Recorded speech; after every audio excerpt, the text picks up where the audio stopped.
नमस्कार प्रेक्षकांनो, मालिकांची दुनिया या चॅनलमध्ये तुमचे स्वागत आहे. शुभविवाह या मालिकेत आपण बघणार आहोत की आकाश मात्र आता रागिनी आणि पौर्णिमाची माफी मागतो, परंतु त्यांनी झटापट केली नसती तर तो आज आपल्यामध्ये असता असं मात्र तो बोलतो. तेवढ्यात तिथे पोलिसांची गाडी येते आणि अथर्व म्हणतो, पोलिसांना कोणी बोलवलं?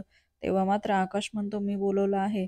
त्यानंतर मात्र आता भूमी त्याला ओरडते, तू काय केलं आहे आणि कशासाठी? तू काहीच केलेलं नाहीये, मग कशाला बोलवलं पोलिसांना? तेव्हा मात्र आता पोलीस आकाशला घेऊन जात असतात. त्यानंतर भूमी त्यांना अडवते, परंतु आता गायकवाड सर म्हणू लागतात की मिसेस भूमी, तुम्ही काळजी करू नका, त्यांनी जर काहीच केलं नसेल तर त्यांना काहीही होणार नाही आणि आता मला त्यांना ताब्यात घ्यायला हवं चौकशीसाठी, असं म्हणून आता आकाशला ते घेऊन जातात. दुसरीकडे तिथे नीलांबरी पोचते आणि आता नीलांबरी ही प्रचंड रडू लागते. इकडे मात्र पौर्णिमाला जवळ घेते. पौर्णिमा म्हणते, आई मी एकटी पडले आणि माझा अभि निघून गेला मला सोडून. इकडे मात्र आता नीलांबरीलाही आपल्या मुलीचं दुःख बघून फार त्रास होत असतो आणि तेवढ्यात मात्र ती भूमीकडे धावत जाते.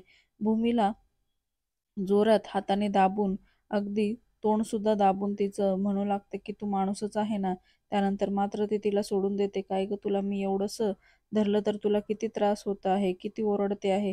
माझ्या मुलीकडे बघ एकदा, तुझ्यामुळे तिचा नवरा गेला आहे. कोण आहेस तू? अगं, बहिणीच्याच आयुष्यावर आणि तिच्याच असं मोठं संकट टाकलं आहे तू, असं म्हणून तिला खूप दोष देऊ लागते. तुझं वाटोळं होईल, तुझं कधीच चांगलं होणार नाही, असं म्हणून तिला शिव्याशाप देऊ लागते. इकडे आजी आता नीलांबरीताई म्हणून आवाज देतात, परंतु आजीलाच आता चक्कर येते. त्यामुळे सगळेजण आजीला सावरतात, परंतु आता भूमी भानावर येते आणि पोलीस स्टेशनला जायला निघते. त्याचबरोबर तिच्याबरोबर राजाराम काकाही जातात आणि इकडे पोलीस स्टेशनला गेल्यावर भूमी मात्र गायकवाड सरांना सगळी बाजू सांगू लागते.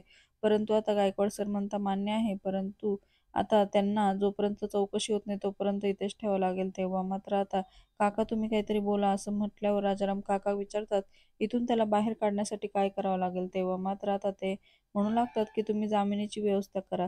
आता जामिनाची व्यवस्था करायची हे म्हटल्यावर ते दोघं विचार करतात. तेवढ्यात तिथे रागिनी येते आणि मला काहीतरी सांगायचं आहे. तर तेव्हा आता गायकवाड सर म्हणता, बसा तुम्ही खाली, पाणी घ्या.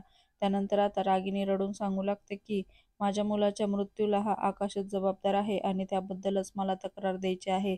आणि आता असं म्हणून मात्र तिची तक्रार ते घेतात आणि आता त्यानंतर तुम्ही काळजी करू नका, प्रोसेसला सुरुवात होईल, असं म्हणून आता रागिनी त्यांच्यासमोर हात जोडते आणि तिथून रडतच बाहेर पडते.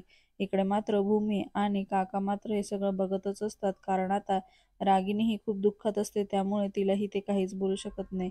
दुसरीकडे मात्र आता गायकवाड सर म्हणतात, तुम्ही पण या. आता येणाऱ्या भागात आपण बघणार आहोत की आता जामिनावर मात्र आकाश सुटून आलेला असतो. हे बघून आता पौर्णिमा त्याच्यावर धावून जाते आणि म्हणते की गायकवाड सर हा इथे काय करतो आहे? यांनी तुरुंगात असायला हवं, यांनी माझ्या नवऱ्याचा जीव घेतलेला आहे.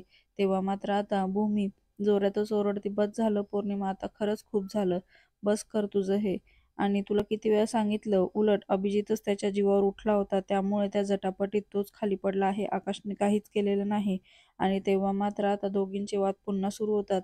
इतक्यात मात्र आता भूमी तिला ओरडून म्हणते की बस कर आता. तेव्हा मात्र आता पौर्णिमा शांत न होण्याच्या ऐवजी भूमीलाच बोलू लागते, तुला काय कळणार आहे? माझं दुःख माझ्यासोबत जे झालं आहे ना, ते तुझ्यासोबत सुद्धा होईल, तुझं सुद्धा कुंकू कायमचं पुसून जाईल, हा माझा तळतळाट आहे, लक्षात ठेव. आणि असं म्हणून आता पौर्णिमा सुद्धा भूमीला खूपच शिव्याशाप देऊ लागते, तुम्ही कधीच सुखी राहणार नाही.